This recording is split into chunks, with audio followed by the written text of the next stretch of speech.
And we're back, and today we're taking a look at the new HPI Venture Hilux Toyota. Now this is a 1985 Toyota Hilux body, done by HPI. They haven't come out with a brand new car or anything exciting in a long time. But one thing the company has been doing, they have been coming back. So this is the first new release we've seen from HPI in a long time. And when I say new release, this is a completely new vehicle for them. It is not a redo of anything that they have previously made. They've never been in the 18 scale crawler market.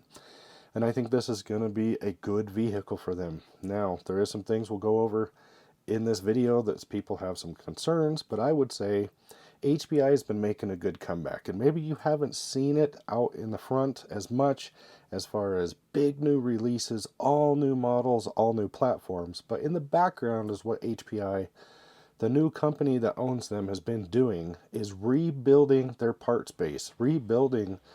There is a lot of HPI vehicles out there that people need part support for, and they're not going to want to buy new HPI stuff if they have concerns. So the way that the company, I believe, has been doing it is rebuilding the cars, reproducing them, making parts available. Now you can get parts for your Savage. Now you can get gas tanks for your Savage. You can get mini parts. You can get Sport 3 parts. You can get all the parts that you couldn't get for a lot of models for many years. Well, now you can still get them, and you can still revamp those, or they're also selling them as new. And they kind of modified them a little bit. Some have some new bodies and a few new features, new radios. But I think we're going to start seeing a progression of them actually coming out with new vehicles. A lot of people don't know that HPI also owns the company Blackzon. They've come out with vehicles over the past, that's a very entry level, and they also own Maverick. Maverick has also been coming out with some newer stuff. So they're in the pipeline. There is stuff coming out. And hopefully this is just the start of seeing some good stuff. Now, I think a lot of us may know that this truck is based on a platform that may have already existed. Well, does already exist. But they put their touches on it and their quality, and I think they did a really good job. The thing I'd like to touch base on is the size of the vehicle when I pulled it out is awesome. It is a true 1/18 scale looking rig. It's not no skinny little 1/24 scale, and it looks really well done. You can just tell by the plastic molded grille, the molded lenses and the lights, the two bumpers, the roll bar. Everything is done really well. Now, even though this might be on a platform that already exists, that HPI has kind of just resold, the advantage that is they can really put some pride behind it with licensed body and a lot of extra features some of those cheaper ones don't come with for a good price. If they had to build this from the ground up and, have all their own molds, all their own designs, they couldn't sell it for $149 for the brushed version or $199 for the brushless version. This just wouldn't be possible because their costs would be way more. So instead of being able to be competitive like Red Cat, Traxxas at the 149 to 169 range, they would be over that. So what they've done here is actually good, regardless of what people think, whether this is done on a previous chassis or not. They have went through and labeled a lot of the diff covers. A lot of their parts say Venture or HPI logos on them. And that's kind of a nice touch because it shows that they have a little bit of pride in what they're doing. They don't want to just make a redo. And it makes their parts kind of their own, like a branding thing. So other thing I'd like to say about this truck that I noticed, before we get into the nitty-gritty of the truck, is HPI has always had good box art. I've always did a real good job. Now, some of the other brands that sell the same sort of platform, they do terrible boxing. You can't even see what's in the box. It has like a little sticker with the picture. HPI actually got in there, redid all of their own labeling, and really did a good job of making a nice box so you know what you're getting inside. All the details, all the sizing, just the way every HPI out there is done correctly, done labeled with all the information on the box. Really nice. Nothing misspelled, nothing goofy. In multiple languages, some of this stuff, and that's okay. They sell international. Same with their manual, looks really good.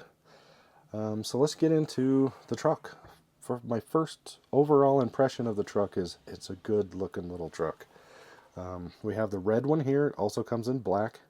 This is the brushed version. And I like it overall. The only thing that looks goofy, which a lot of people have said already, the wheels are oversized. I wish they would have went with just a 1-inch wheel, but that's something that can be changed. But the tires actually feel nice and grippy. And yeah, they did a nice job. The bed is, drop bed part is painted in a matte black. I like all the lenses, the little metal logo, or the little metal emblems that they put on here, front and rear. They did a nice job of licensing it. And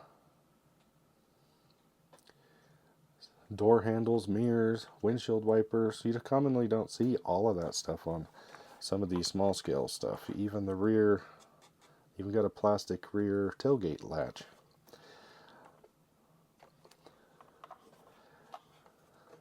And then as for on the inside, it's got a hinged body system that hinges right up. You can see they got the body fully backed. Also has clear windows, which is nice. And you can see this nice packaged little system in here. 55 turn. I don't remember what size these motors are. Maybe they're a 280 or something. But it's a nice, bigger motor, not super small. The wiring and stuff that they have on this is excellent. Everything is very well organized, taped down out of the way so you can't see it. Not messy to get into. I think that is a really good job because there's a lot of wiring going on under here. They did XT20s, which is a nice plug, and this is not a plug you see very often, but that's a nice touch instead of just using a JST or something. The truck does come with a LiPo battery, and it's also packaged pretty decently. So it's a 650 or a 600 milliamp LiPo, balance lead, XT20. Just a nice little battery that looks good. It's not like it's actually branded. I mean, I think we know that this truck is based off of some of the Hobby Plus platforms, if I'm correct. And like I said, I think pricing wise, I don't see anything wrong with that. You know, HPI is definitely behind this. They had a lot of influence with the way the body hinges, shock towers, the bumpers, everything. A lot of the stuff to this is unique. Transmission is a 2-speed, and I think that's one of the coolest features of this little truck, is that it has 2-speed and it is pretty fast for its size. And that's not something you see in any small scale, except another brand that may have this has 2-speed.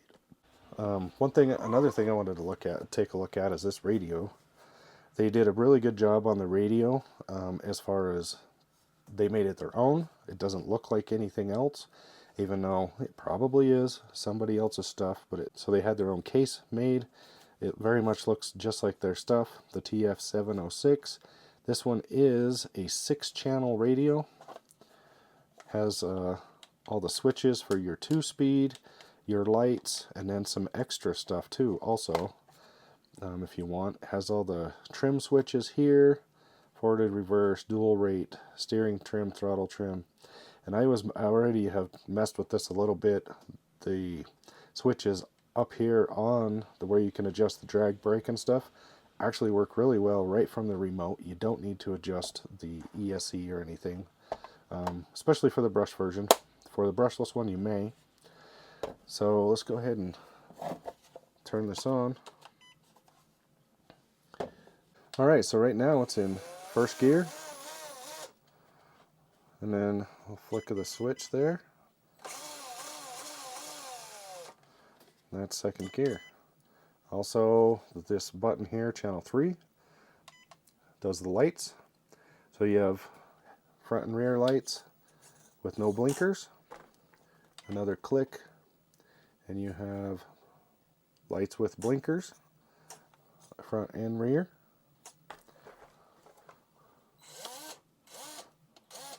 It also has brake lights on one of the settings, which is kind of cool. Hit it again, you got brights with no blinkers. And then now we got hazards, so you can have flashers front and rear in case you broke down. And then off, and it's nice to have them off, but I like that you don't have to watch the blinkers. I think that's a big one for most people that looked at this truck, was not having to look at the blinkers. So let's turn the lights on, just standard. So right now out of the box it's set up as you have to double pump the throttle to get it to go in reverse. So that's kind of like that's not really how you want a crawler. After messing with this remote a little bit, I noticed if you flip this number 1 switch, this little white one, up,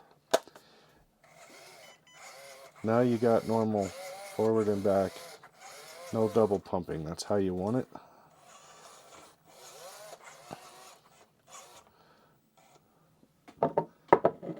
Let's see how this thing...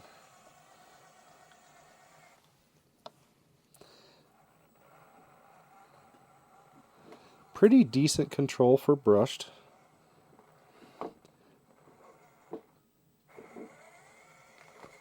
Not too bad.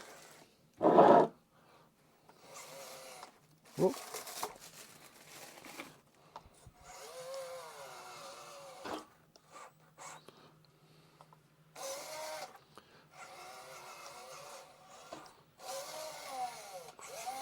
So that's full speed in first gear. Whoa. It was really fast in second gear for its size. And I think that, even though I don't care about 2-speed on 10-scale trucks, I really don't, because I kind of feel like you can just power them however you want.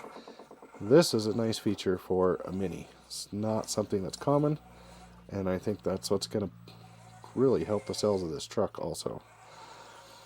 I noticed, I wished I could take it outside. The weather is really bad, so I will get some running footage of this, along with the Red Cat International Scout 2 that we also picked up. I will say the Red Cat is, not to do comparisons right now, but the Red Cat is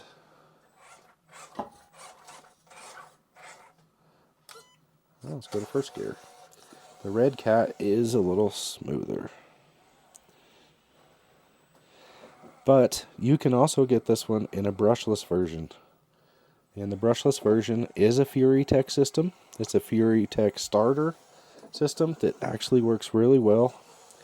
Has like an FOC technology built into it.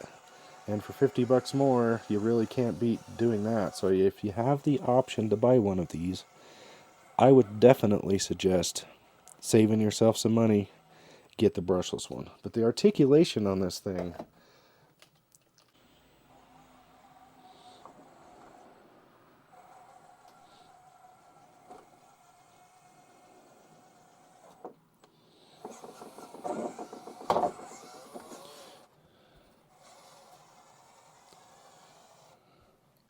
Anyway guys, I hope you liked this video. This is kind of going over the new HPI Venture 18, some of its features, and my thoughts on the size and what the future of HPI is.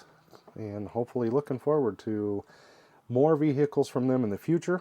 I do really like what they've done here, but I do hope they keep in mind that they need to make sure they keep doing other body styles. I hope they don't just stick with the Toyota only. It would be cool to see some other brands.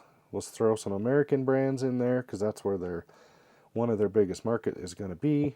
And but the Toyota's real nice. Anyway guys, like, subscribe, and share. Please put your thoughts down below on what you think the future of HPI is and whether you like this truck. And if you want one. Thanks guys.